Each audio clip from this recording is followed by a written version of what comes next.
Sí, mis hermanos, en esta clase vamos a continuar nuestro estudio de los profetas menores. No vamos a dedicar una clase completa a cada uno de ellos. A algunos, quizás aquí Oseas, probablemente vamos a tomar toda la clase. De ahí quizás Joel y Miqueas, porque he pasado más tiempo estudiando esos libros. Tengo más que aportar. Pero en algunos de los otros vamos a ir un poco más rápido. Incluso algunos quizás podemos leer todo el libro juntos. Como algunos de esos más cortos, como Abdías, seguro podemos leer todo el libro. Entonces no va a ser una introducción como tal, va a ser, aquí está el libro entero. Oseas es el primer profeta en el libro de los 12. Según el Talmud es porque él fue el primer profeta, aunque parece que quizás Amós fue el primer profeta antes de él, pero quizás solo 10 años antes. Según 1.1, él profetizaba durante los reinos de Usías y Ezequías, como también Isaías, pero también en el reino de Jeroboam el segundo, quien era antes que ellos. Usías empezó a reinar en el año 4 del reino de Jeroboam el segundo. Entonces, Jeroboam ya, uh, Oseas era un poco antes de Jeroboam el segundo. En Jeroboam el segundo también vemos a Jonás en el libro de Reyes. Por esto, tal vez Oseas empezó alrededor del final de Jeroboam el segundo, y ese periodo es muy caótico en la historia de Israel. Desde Jeroboam el segundo hasta Oseas y la caída de Samaria, había 6 reyes, y 4 de ellos fueron asesinados. Entonces había muchas revueltas y problemas entre ellos. Oseas también era el nombre del último rey también. En ese tiempo también vemos la guerra sirio-efraimita, cuando Israel o Efraín, aquí ahora en ese tiempo Efraín, como la tribu principal del norte, Efraín, y la tribu principal del sur, Judá. Entonces a veces se hace referencia en esos términos. Pero Efraín se alió con Siria para luchar contra Jerusalén. Algo que, de hecho, una realidad que va a tener un rol en los profetas, porque esa división fuerte, marcada, fuertemente marcada en eso, aún más que en Rehoboam. En Rehoboam empieza esa división, pero ahora son enemigos entre sí. Pelean el uno contra el otro, están haciendo alianzas con otras naciones para atacar el uno al otro. Entonces, muchos de los profetas van a tener esa idea de la reconciliación de las tribus como parte de la imagen de la restauración final. En que ya Dios va, allá Efraín y Judá no se van a hostigar el uno al otro. Varios profetas usan ese tipo de lenguaje. um, el rey Manahem empezó a pagar tributo a Siria debido a Judá, que Judá le había invitado a Siria a ayudarle como aliado contra Siria Efraín.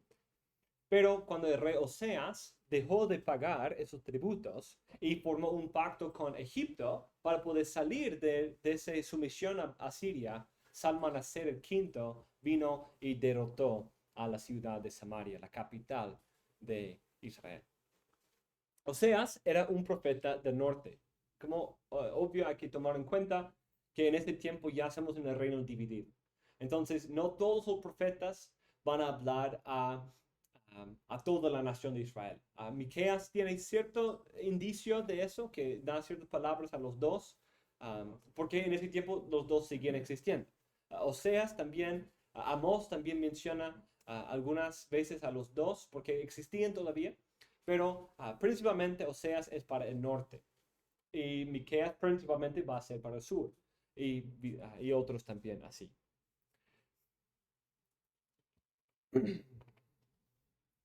Cuando consideramos el bosquejo del libro, los primeros 3 capítulos forman una unidad y de ahí 4 al final forma la segunda sección.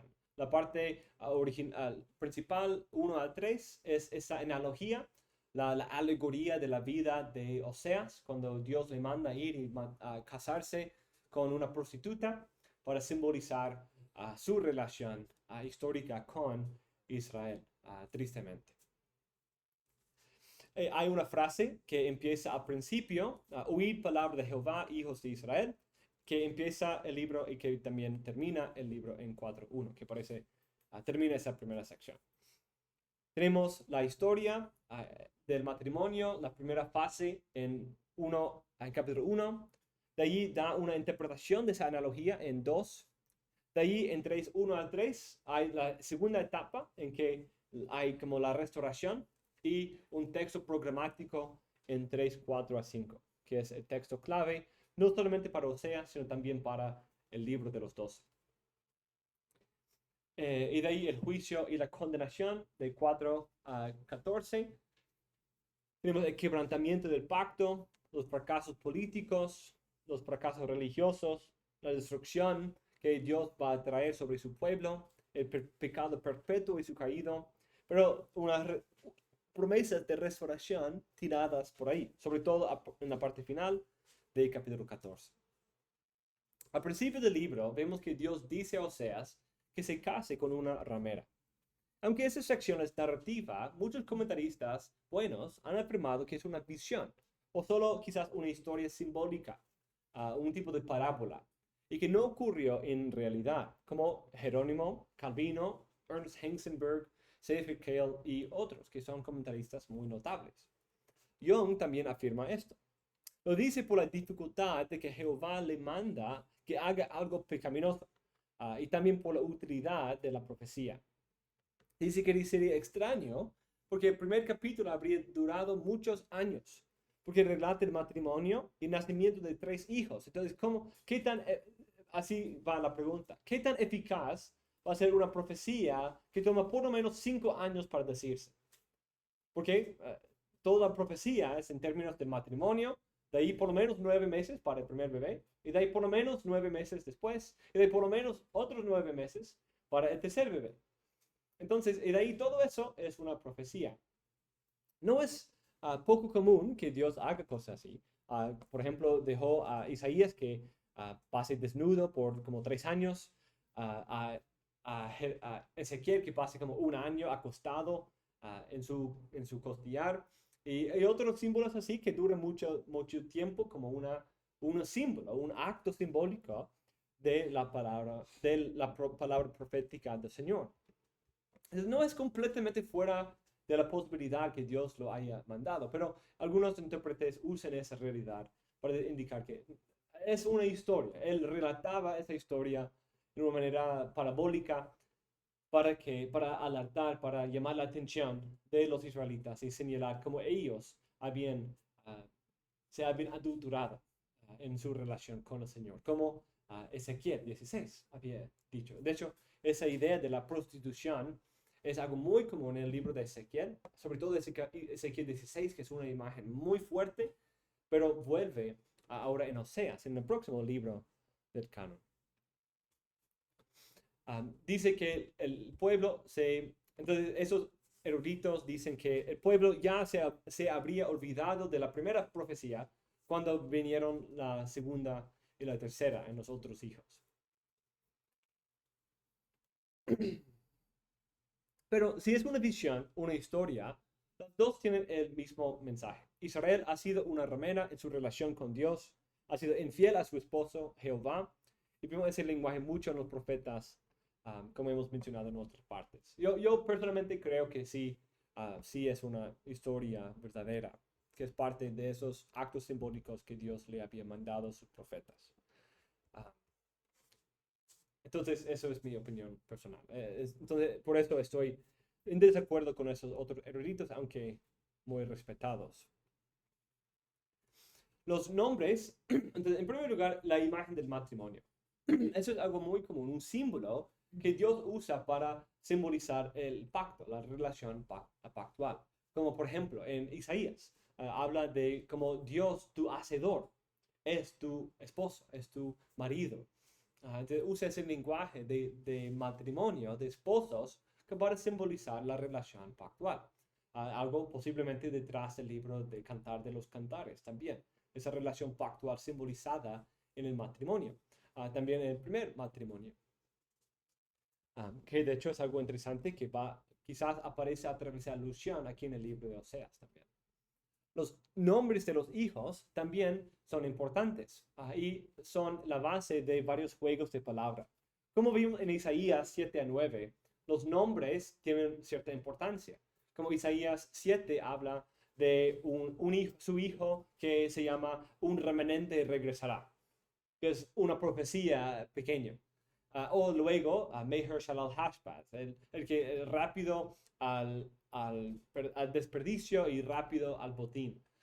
El que, como hablando de como el exilio y la conquista va a venir rápido y pronto sobre ellos. Entonces, los nombres de los profetas sirven de esa manera en muchas ocasiones. Aquí son tres. Jezreel, Dios siembra. Dios siembra. Lo Ruama, no hay misericordia.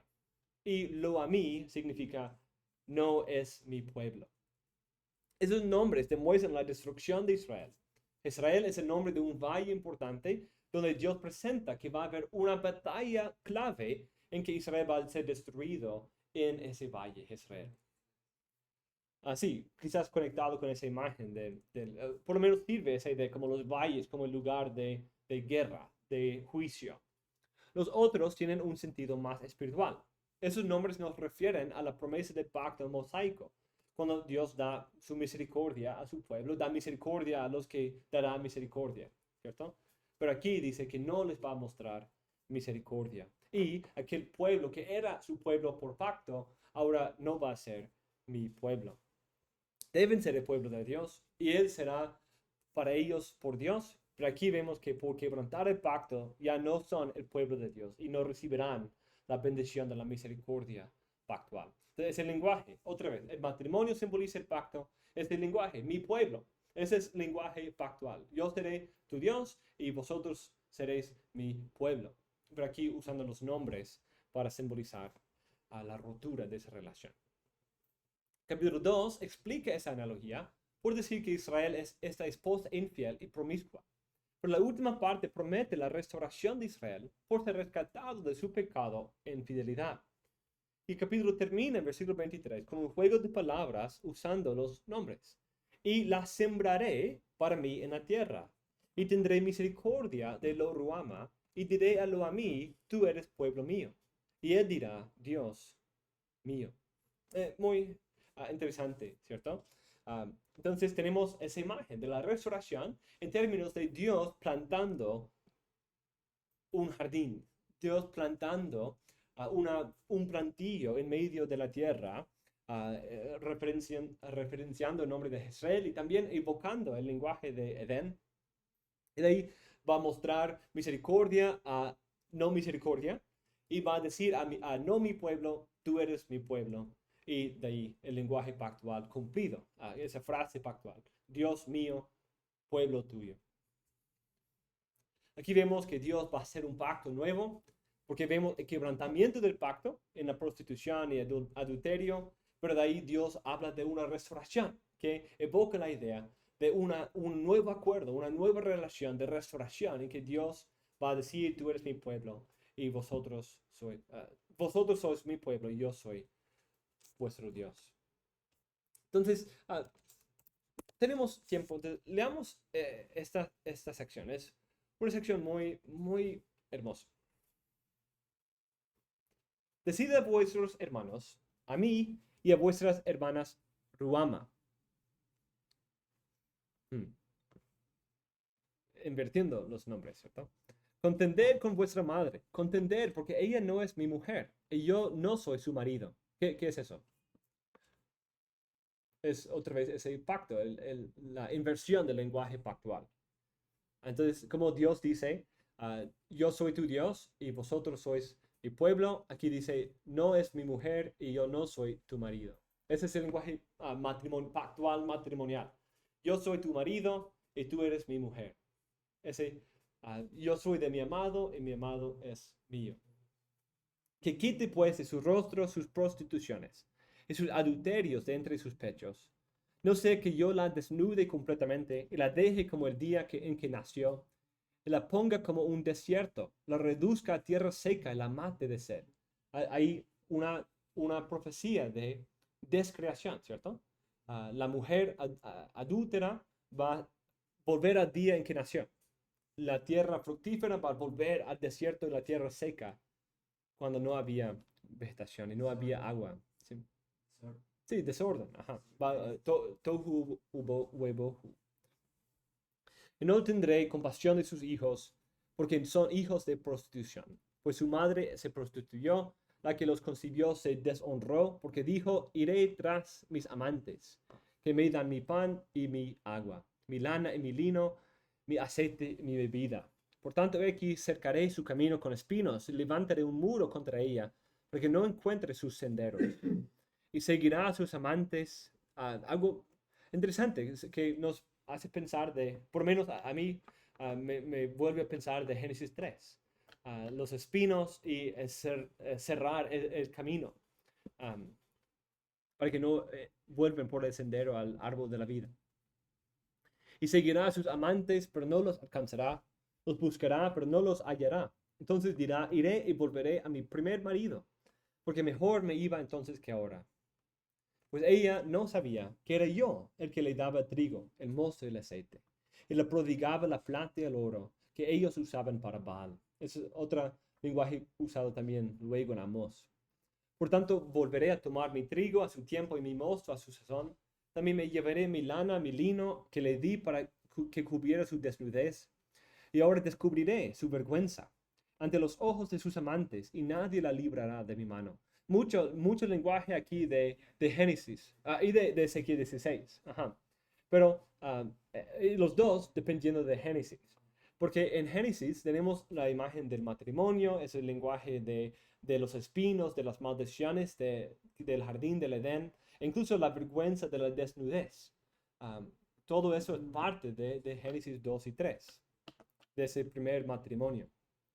Haré cesar también todo su regocijo, sus fiestas, sus lunas nuevas, sus días de reposo y todas sus solemnidades. Devastaré sus vides y sus higueras, de las cuales decía ella, son la paga que mis amantes me han dado, y las convertiré en matorral, y las devorarán las bestias del campo, y las castigaré por los días de los Baales, cuando ella les ofrecía sacrificios, y se adornaba con sus zarcillos y joyas, y se iba tras sus amantes, y se olvidaba de mí, declara el Señor. Por tanto, he aquí la seduciré, la llevaré al desierto, y le hablaré al corazón. Lenguaje muy diferente, ¿cierto? Hay juicio, pero de ahí lenguaje de renovación. Le daré sus viñas desde ahí, y el valle de Acor por puerta de esperanza. ¿Qué es el valle de Acor? ¿Qué pasó ahí?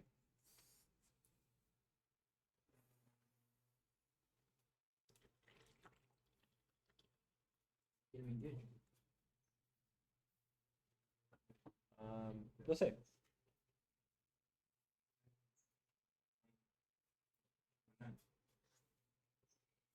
El valle de Acor es donde apedrearon y quemaron a Acán. El valle de Acor ahora se convierte en una puerta de esperanza, una inversión de la maldición. Y allí cantará como en los días de su juventud, como en el día en que subió de la tierra de Egipto. Un nuevo éxodo y una nueva conquista. Sucederá en aquel día, declara el Señor, que me llamarás Ishi y no me llamarás más Bealí. Mi hombre, mi varón, mi esposo y mi Señor, mi amo. Porque quitaré de su boca los nombres de los Baales y nunca más serán mencionados por sus nombres.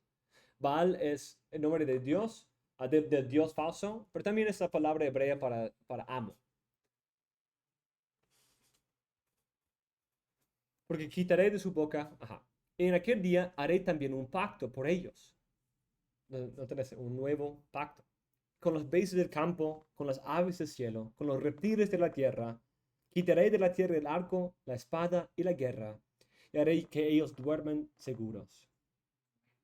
Sí, Noé, un nuevo Adán con sí, ese tipo de dominio y la referencia a las bestias del campo, las aves del cielo, los reptiles de la tierra, que evoca el Génesis 1 y la comisión, que habla también de Noé y el pacto con la creación.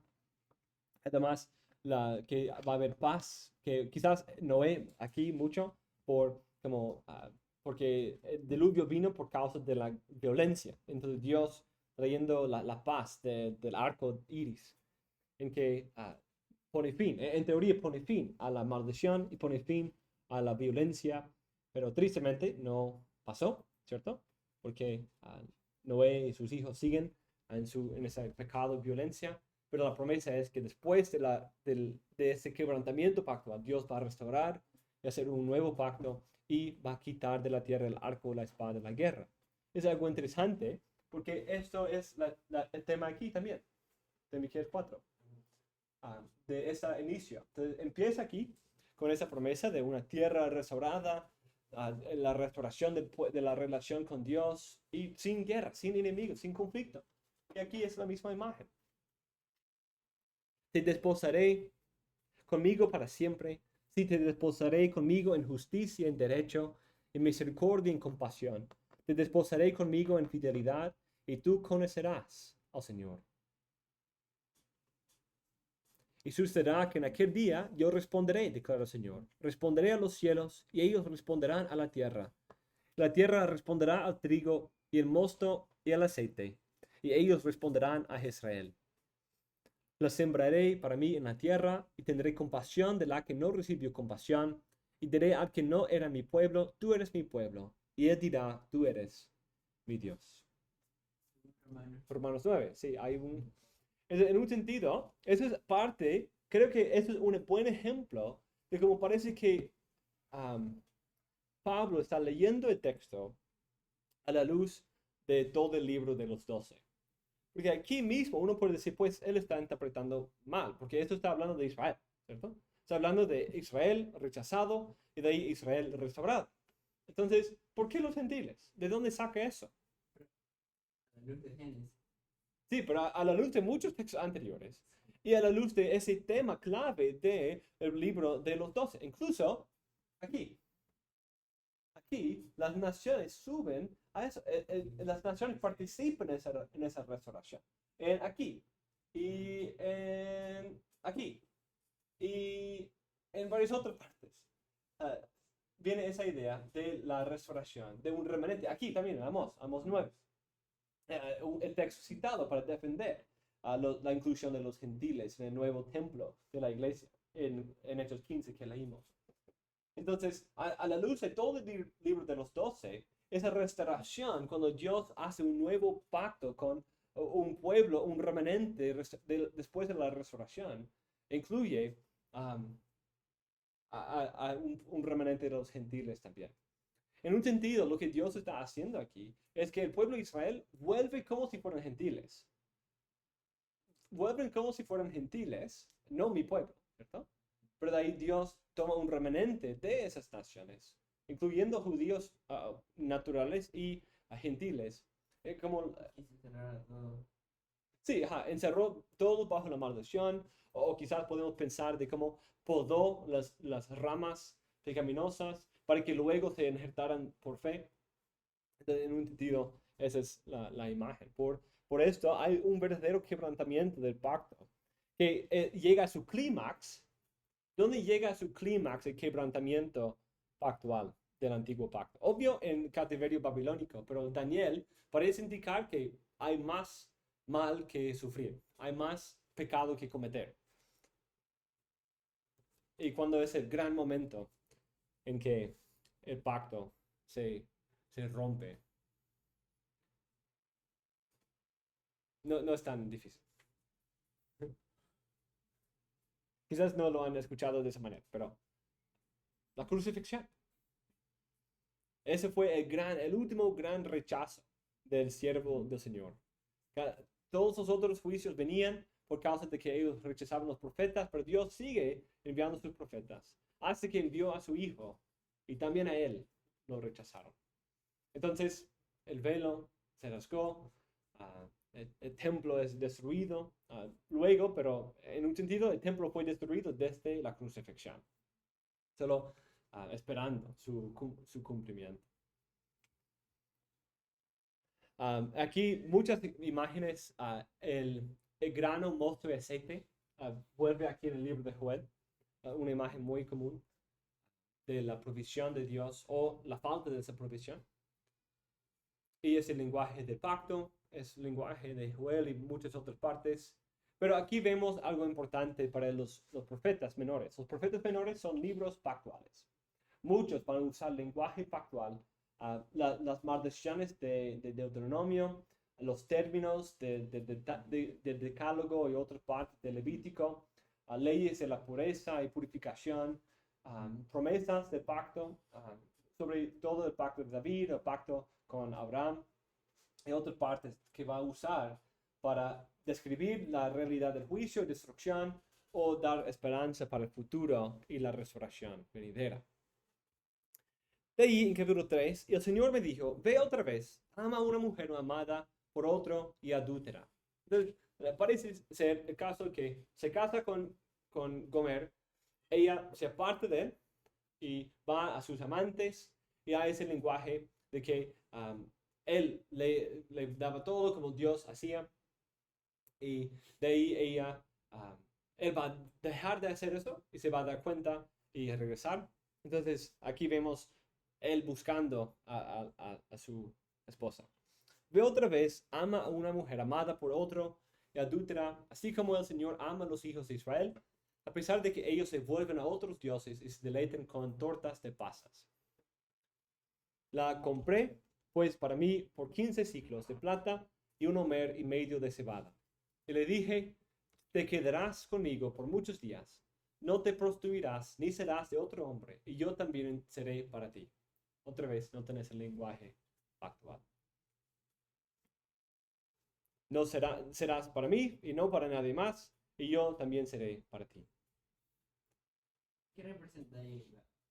Las tortas de pasa. Sí, mira, Sí, pues culturalmente, ¿qué tiene que ver? parece quizás parte de los ritos idólatras de ciertos sacrificios, porque muchas veces los sacrificios iban acompañadas de fiestas, de ceremonias, de comidas, como en la Biblia. Los sacrificios eran no solamente quemadas, sino también comidas. Entonces puede ser parte de esas ceremonias idólatras. Parece ser la idea. Porque muchos días, aquí es el versículo clave, por muchos días los hijos de Israel quedarán sin rey y sin príncipe, sin sacrificio, sin pilar sagrado, sin efod y sin ídolos domésticos. Después los hijos de Israel volverán y buscarán al Señor su Dios y a David su rey, y acudirán temblorosos al Señor y a su bondad en los últimos días. Y cuando uno lee esas palabras, lee el lenguaje de David, un nuevo éxodo, y en los últimos días, ¿qué está pasando en la mente? Importante, importante.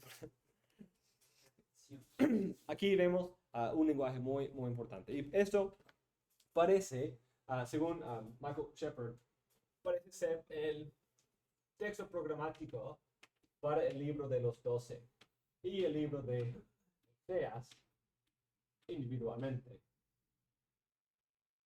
Entonces 3:4 corresponde a la realidad de exilio. Exilio, juicio. ¿Y cómo vemos juicio ahí? Por muchos días Sin rey. van a ser sin rey, sin príncipe. La dinastía va a ser destruida. Ya no van a tener rey sobre ellos. Sin sacrificio. Una idea de el templo destruido incluso, o falta de acceso al templo. Sin efod. Sin sacerdocio. Efod que era un tipo de vestidura, parte de la vestidura de los sacerdotes.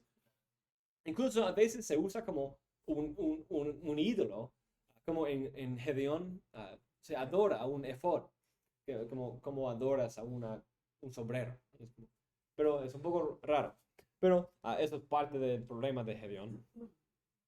Pero el efod, quizás la imagen de sacerdocio, pero incluso van a estar sin sus dioses falsos, sin pilar sagrado, sin ídolos domésticos.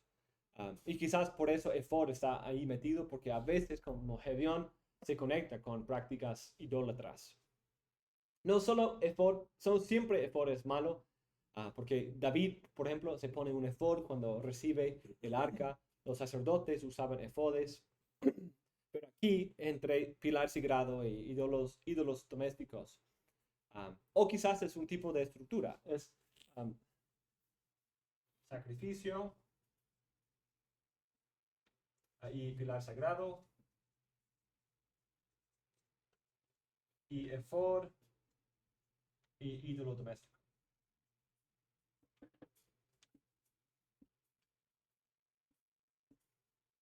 Entonces puede ser una estructura así. A, B, A, B.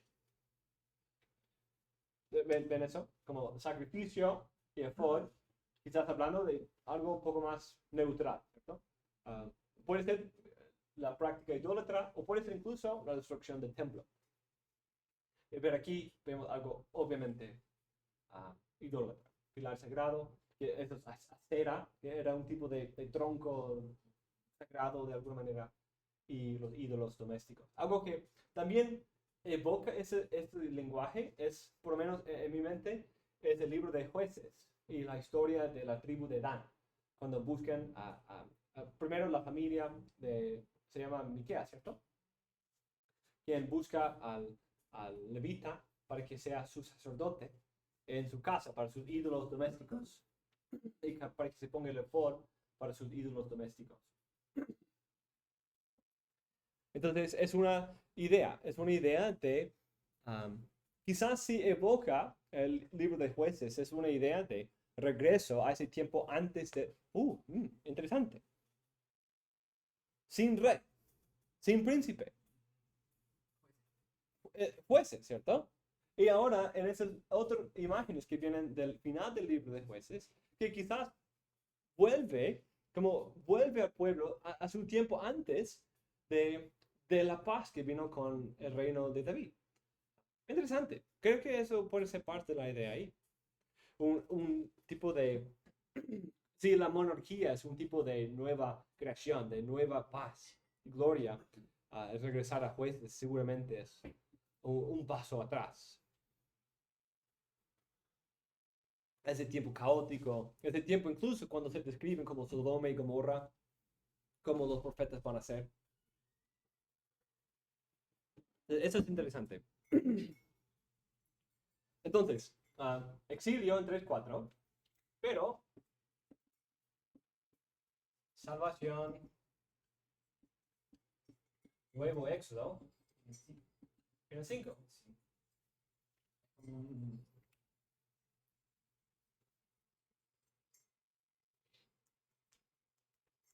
Un sándwich escatológico.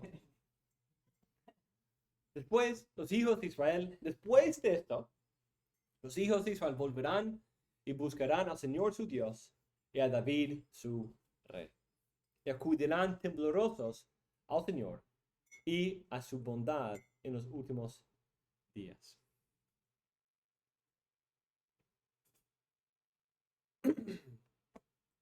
Esa idea de acudir temblorosos al Señor es un lenguaje que se repite en Oseas 11, 10 y también luego en Miqueas 7. Esa idea se repite. Saldrán de sus fortalezas, temblorosos. Es el lenguaje de Miqueas, que es el mismo lenguaje usado en Salmo 18 por David. Entonces tenemos a David, su rey, y Dios liderando un nuevo éxodo. ¿Dónde más vimos esa idea? En los profetas. El nuevo éxodo por el hijo de David. Pues en todos, pero Isaías 11 es un texto que viene a la mente. Esa idea del tronco de Isaí, que viene y él explícitamente va a liderar un nuevo éxodo. Entonces, aquí tenemos la promesa, después de ser sin rey, Dios va a enviar a David, su rey, usando David tipológicamente, en términos de su pacto, que su hijo iba a venir, no David reencarnado, ¿cierto? Pero el hijo de David, esa es la idea. Pero es que Dios va a enviar a David como rey o el pueblo que en realidad va a ir hacia él. que dice Sí. volverán y buscarán. Sí, los dos. Entonces, como siempre estuvo allí, solo que el pueblo se había alejado. Sí, sí puede ser. Pues en cuanto al Señor, eso es obviamente la idea. El Señor siempre estuvo ahí, incluso era su Dios por pacto, pero ellos se alejaron. Y este exilio no es por gusto del Señor, sino es por juicio sobre ellos mismos se apartaron del Señor por sus prostituciones.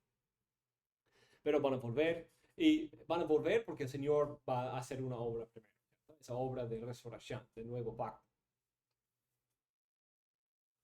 Y van a acudir temblorosos al Señor y a su bondad en los últimos días. Ahí la frase, Esa palabra también implica misericordia. bondad, Porque la única palabra que se traduce por no es Gesed, es su tov, su bondad. No es su bien, su bien hacer, su bondad.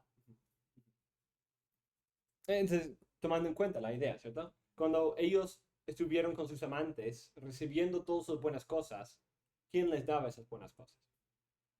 Dios, ¿cierto? Entonces van a volver a la fuente. Cuando habían ido a las cisternas agrietadas, ahora van a volver a la fuente misma. corazón en cisterna rota. Sí. Entonces aquí en los últimos días. Otra conexión interesante.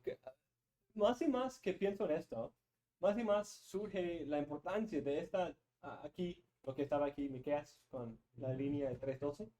Porque ahí, lo que pasa ahí, déme,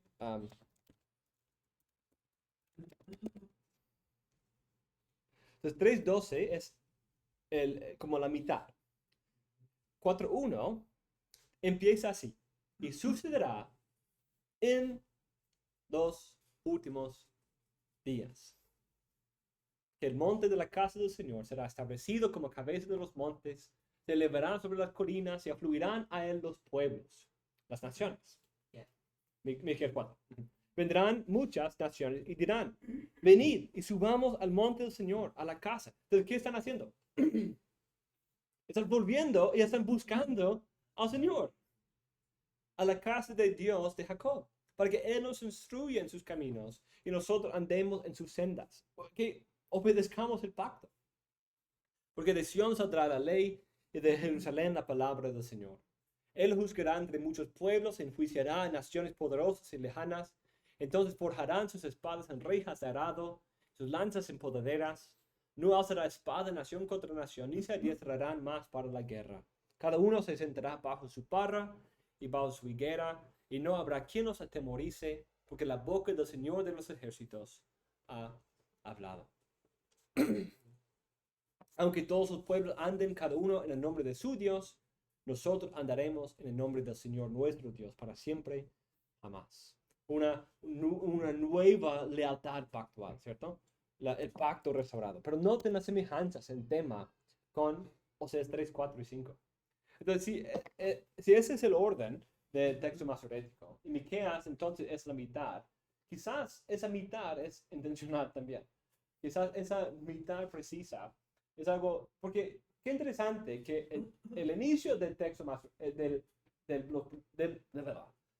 el inicio de los 12, en su texto clave, como la culminación de su primera profecía, es lo que Dios va a hacer en los últimos días, cuando el pueblo va a volver de su exilio y regresar a él y a su rey, y con la idea de la destrucción no solamente del rey, sino también del templo. Hay la idea de una restauración de ese acceso a Dios, volver al Señor, templo, volver al rey, y todo eso en los últimos días. Esa frase clave, que no es una frase que tiren por ahí en cualquier parte, sino es una frase clave en los Pentateuco, y que aparece en Isaías 2, en el texto paralelo de Miqueas, Miqueas 4, y aquí en Oseas, y un par de otros lugares. Entonces, un texto, una frase muy llamativa, que nos conecta con esas profecías del Pentateuco, de Génesis 49, con Números 24, y luego en Deuteronomio 32, que es y antes en Deuteronomio 4, Deuteronomio 4 hablando del exilio que sucede en los últimos días. Y Deuteronomio 32 y 33 hablando de la resurrección que viene después. Entonces, queda otro argumento más temático y estructural que nos da evidencia para la unidad del libro de los 12. Ok, entonces, este texto es importante. Un autor dice, Greg Goswell, la historia de Oseas 1 a 3 es una historia de infidelidad, de pacto y castigo, seguida por restauración. Como tal, proporciona un resumen del mensaje de los 12, no solo la parte de Oseas.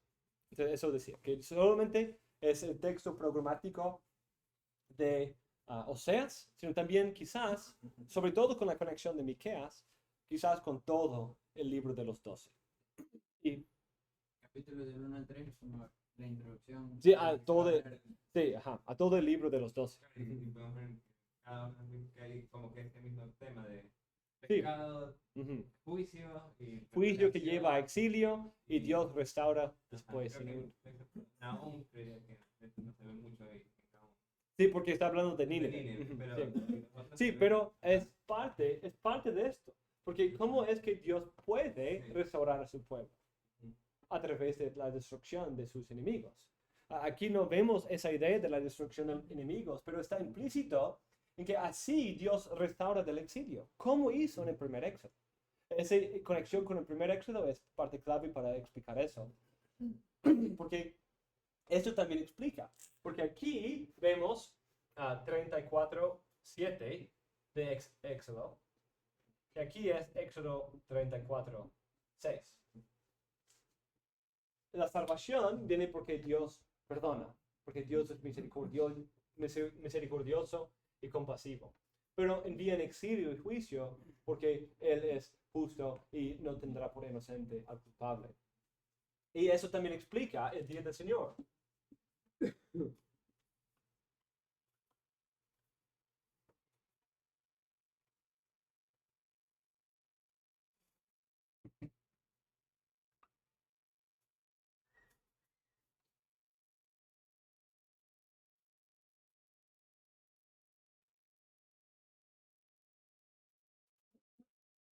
Son, ¿qué es?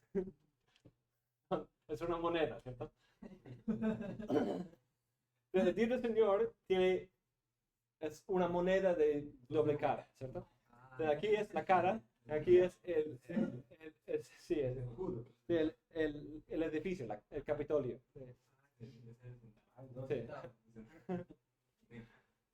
Entonces tenemos el día del Señor en el libro de los 12, que por un lado tenemos salvación, restauración, pero por el otro tenemos juicio y destrucción de los enemigos.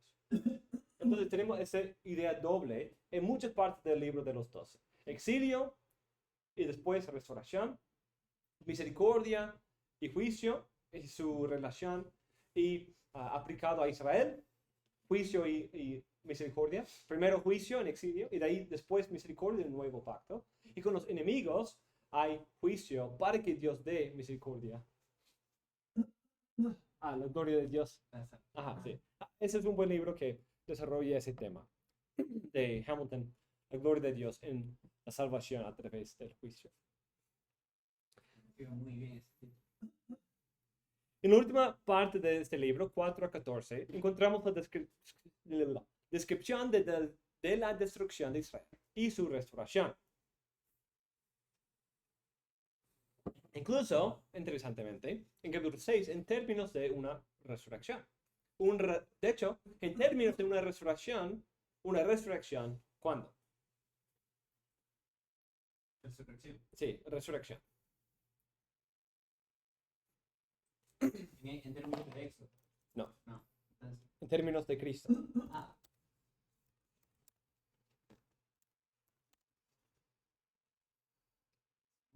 Nos dará vida después de 2 días. Al tercer día nos levantará y viviremos delante de Él. Conozcamos, pues esforcémonos por conocer al Señor. y su salida es tan cierta como la aurora. Él vendrá a nosotros como la lluvia de primavera que riega la tierra. 6:2. Pero, entonces, ok, otra vez. La resurrección, ¿cuándo? En el tercer día.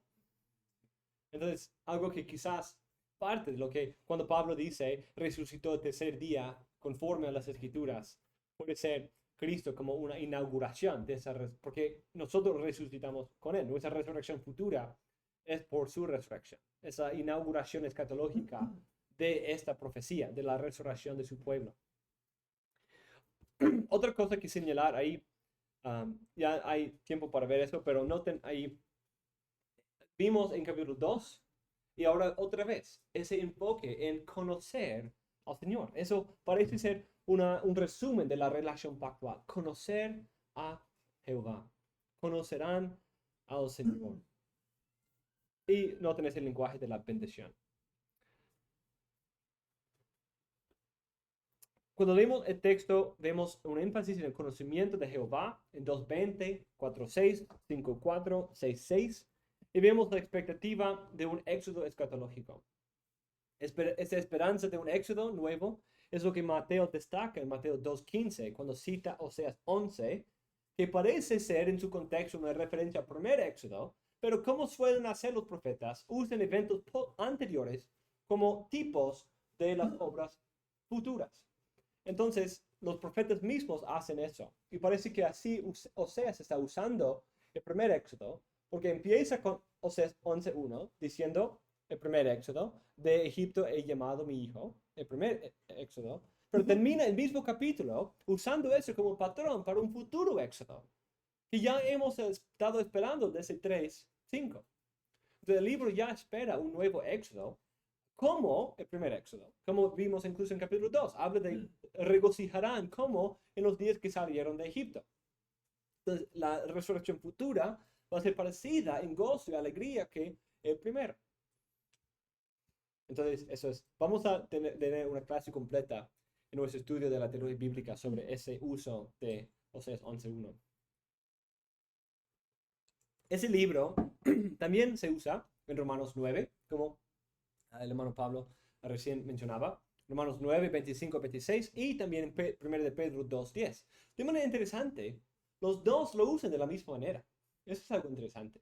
Los dos lo usan para hablar de la inclusión de los gentiles. Como vemos en los nombres de los hijos en la primera parte, por su pecado e idolatría, el pueblo de Israel se había convertido en una nación gentil, como si fueran gentiles. Otra vez vemos esa idea en Romanos, muchas partes. Se convirtieron como si fueran gentiles, como en la circuncisión del capítulo 2. ¿Qué sucede cuando un circunciso rompe la ley?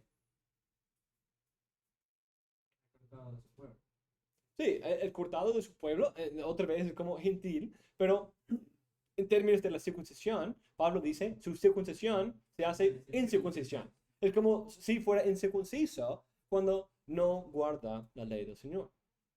Y luego en Romanos 11 vemos la imagen de ser parte de la higuera, pero de ser cortada de la higuera. Como vemos no había mucha diferencia entre los gentiles y Efraín, la tribu usada para representar al norte. Por esto vemos que Dios va a recoger a su pueblo de todas las naciones. Ese tema es muy importante para el resto de los 12. Capítulos 12 a 13 relatan la historia de Israel y su pecado. Hace referencia a varias historias pasadas, como Jacob con el ángel en Génesis 35, o como el Éxodo en capítulo 11. También se refiere al ministerio de Moisés en 12:13, pero lo dice de una manera que nos deja pensar en el profeta como Moisés, quien va a liderar otro Éxodo. Sí. Y por un profeta Jehová hizo subir a Israel de Egipto, y por un profeta fue guardado. Entonces, interesante que en 3:5 tenemos el rey, el templo y el Éxodo. Y el Éxodo que nos conecta con Moisés, el profeta, ¿cierto? Y luego en el libro vemos la idea de la restauración del reinado, del reino, la restauración de la presencia de Dios con su pueblo, y aquí la obra de un futuro profeta en términos del primer. Entonces, quizás esa idea del rey, profeta, sacerdote. Profeta, sacerdote, rey. En 13, sigue la historia de Israel y dice que él mismo será el rey de Israel. Este capítulo demuestra el pecado del pueblo y que Dios es el único salvador de su pueblo. Y como Ezequiel 37, vemos que esa resurrección es una resurrección. Y tiene que ver con la última resurrección. Dice en 13 y 14, de la mano del Señor los redimiré, los libraré de la muerte. Oh muerte, yo seré tu muerte y seré tu resurrección. Oh Señor, la compasión será escondida de mi vista. Y es un texto citado por Pablo en 1 Corintios 15 para hablar de la resurrección escatológica. Esa sección no meramente se refiere a la resurrección física de Israel y el éxodo tipológico del regreso de exilio, sino si el pueblo se arrepiente, pueden disfrutar de esas promesas en cualquier época de la historia. Y habla sobre todo de una nueva creación escatológica. Capítulo 14 utiliza el lenguaje de una cosecha para ilustrar la resurrección. Y una cosecha que nos conecta con las bendiciones del pacto y con el jardín del Edén.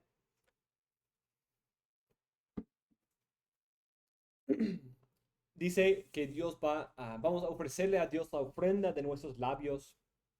Ese tema es algo que vemos mucho en la segunda parte del libro. El hecho de que Dios no quería la obediencia, Dios quería más la obediencia que el sacrificio.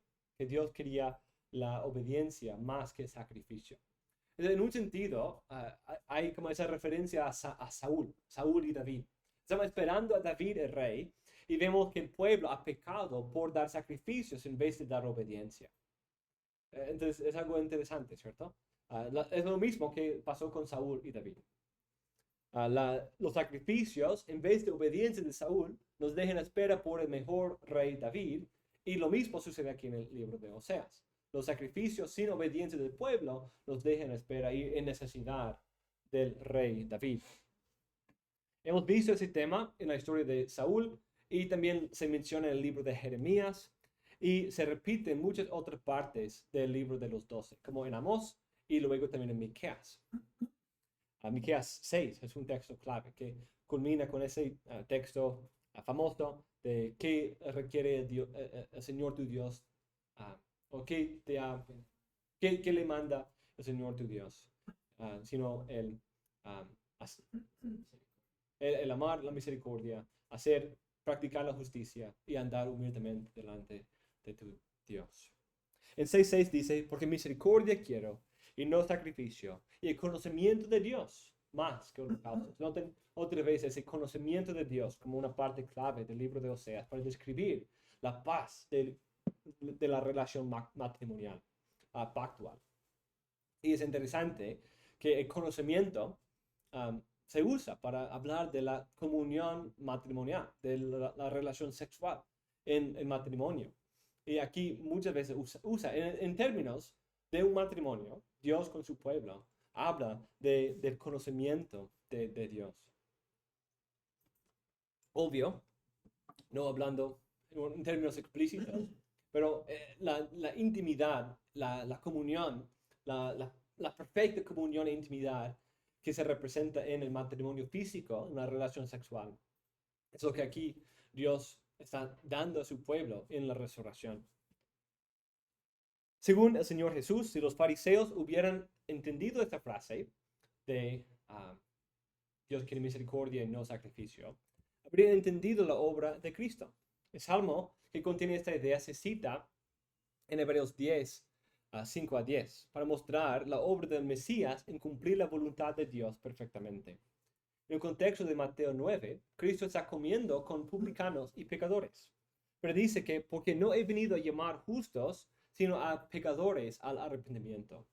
La idea es que los fariseos confiaban en su religión externa y sus tradiciones, como es claro en Mateo 12, pero que lo que Dios quiere es un cumplimiento con el corazón. Quiere obediencia del corazón. Sería mejor que confíen en el Mesías, el que es mejor que David, y el templo, en vez de confiar en el templo, en su genealogía. Entonces, uno mejor a Abraham está aquí, uno mejor que Salomón, mejor que el templo está aquí, pero confiable y poniendo toda su fe en los tipos, en las sombras, para que incluso que perdieron la sustancia. El último versículo que nos da la conexión con Joel 1, 2 a 3 contiene un llamamiento que los lectores leen los profetas para encontrar sabiduría, un tema común.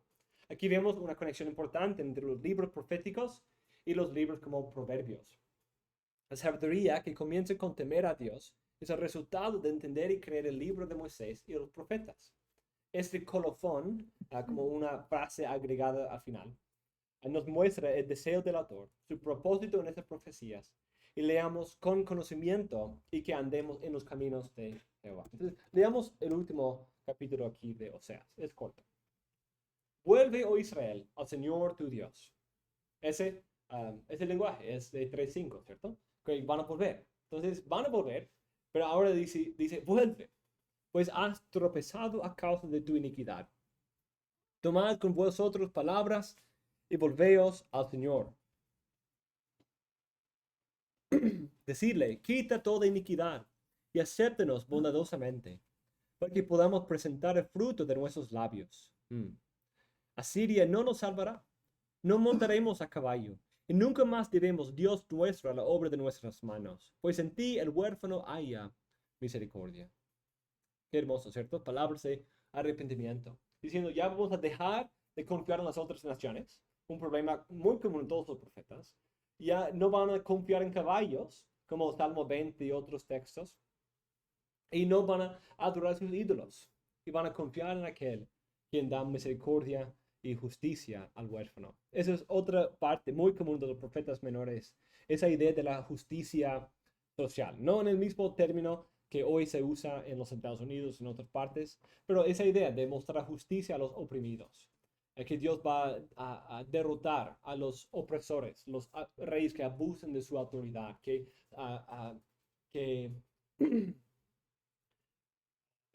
se apoderan de casas, de herencias, de vidas y destruyen a los pobres, los huérfanos, las viudas. Pero aquí vemos reconocer que Dios hace así, es parte de, como quizás también, que ellos van a hacer lo que Él hace. Arrepentimiento. Y Dios responde a esas palabras. Yo sanaré su apostasía, los amaré generosamente, pues mi ira se ha apartado de ellos. Seré como rocío para Israel, florecerá como lirio, y extenderá sus raíces como los cedros del Líbano. Brotarán sus renuevos, y será su esplendor como el del olivo, y su fragancia como lo de los cedros del Líbano. Los que moran a su sombra cultivarán de nuevo trigo, y florecerán como la vid, su fama será como la del vino del Líbano. Ese lenguaje de un jardín rociado por el Señor, lleno de los mejores frutos. Es parecido a la descripción de Joel 3 y en otros pasajes de la resurrección de la tierra de Israel como una nueva creación, como un nuevo jardín de Edén. Efraín, ¿qué tengo yo que ver ya con los ídolos? Yo respondo y yo te cuido. Yo soy como un frondoso ciprés. De mí procede tu fruto. Dios, aquí es el jardín de Edén.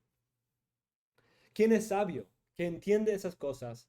¿Quién es prudente, que las comprenda? Porque rectos son los caminos del Señor, y los justos andarán por ellos, pero los transgresores tropezarán en ellos.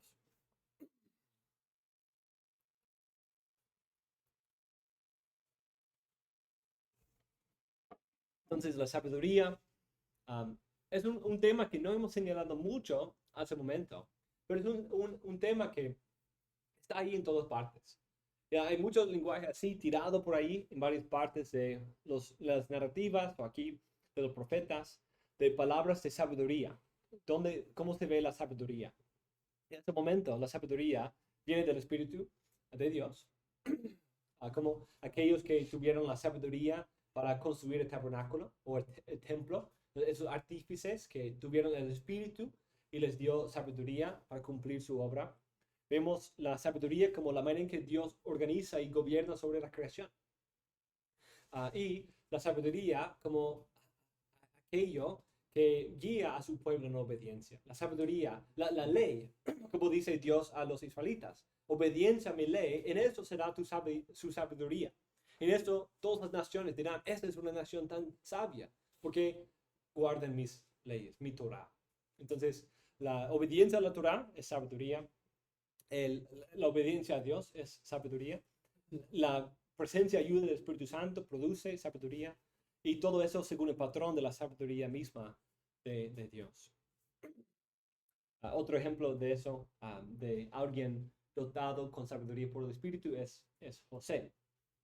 José, se dice de él que he tenido el Espíritu de Dios para tener la sabiduría para discernir sueños y visiones.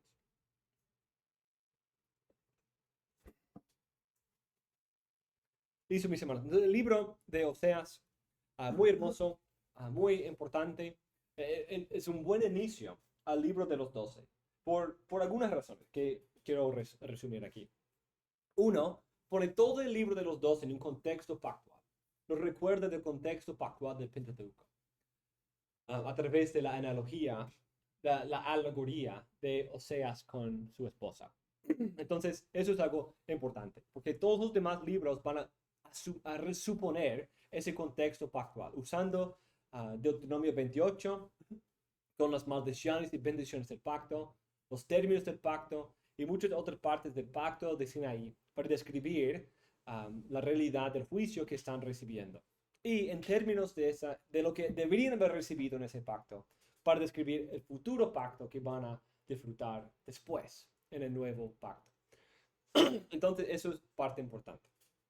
Dos, porque tenemos ese texto que nos conecta explícitamente con el Pentateuco y con la mitad del libro, en Miqueas 4:1, en la frase en los últimos días, y esa imagen de un nuevo éxodo, la profecía del hijo de David y la idea de una restauración del pueblo en un nuevo pacto. Ese también es parte clave. El nuevo éxodo aparece en todos los profetas menores, en alguna manera. Esa idea del hijo de David va a aparecer en muchas partes. Incluso, algo interesante que voy a mencionar luego, Miqueas, ahí en mitad, ese libro se trata completamente del hijo prometido de David, pero nunca menciona explícitamente a David. No sé exactamente por qué, pero nunca explícitamente dice David. Pero no hay pasaje que no tenga en cuenta a David de alguna manera. Porque la esperanza del libro de Miqueas es que Dios va a enviar a un rey pastor quien va a restaurar a su pueblo después del exilio. En términos de Oseas 3:5 es David. En términos de la vida misma de David es David, quien era ese pastor hecho rey. Y de Belén, de la ciudad de David. Entonces, eso es otra conexión importante. Además, vemos en el libro de Oseas muchas referencias a los otros eventos históricos de la vida de Israel. Hay referencias al libro de Jueces, hay referencias a la historia de Moisés, al éxodo histórico, hay referencias a Jacob, el patriarca, y historias en sus vidas, usando las historias pasadas como patrones para la historia presente. Describiendo cómo Jacob luchaba con Dios, como Israel seguía luchando con Dios. Como Adán pecó. Hay debate sobre ese texto, pero como Adán pecó, también el pueblo ha transgredido su pacto. Entonces usa muchas figuras del pasado para hacer referencia a la realidad presente de Israel. Lo cual, en un sentido, es un pequeño resumen de la historia del canon en este libro de Oseas, que pone todo el canon hasta el momento en nuestras mentes antes de leer el resto de los 12. Tenemos las referencias constantes al Edén, al Pentateuco, a las varias figuras y a David. En un sentido, resume a través de narrativas tipológicas, a través de profecías, a través de intertextualidad, resume todo el canon hasta el momento y lo pone como el fundamento del libro de los 12. En ese sentido, dándole esos links para que abrir las carpetas de nuestras mentes del Pentateuco y los otros profetas ya ahora para tenerlo presente en la lectura del libro de los dos. Entonces, algunas maneras en que sirve el libro de Oseas. Y los otros profetas posteriores van a ir haciendo referencias al libro de Oseas, porque siendo primero es posible que haya esas conexiones. Y Joel parece hacer varias. Y otros también van a usar lenguaje parecido al profeta Oseas en muchas partes, si es para juicio o para salvación. Entonces, mis hermanos, con eso cerramos esta clase sobre el libro de Oseas. El libro de Proverbios también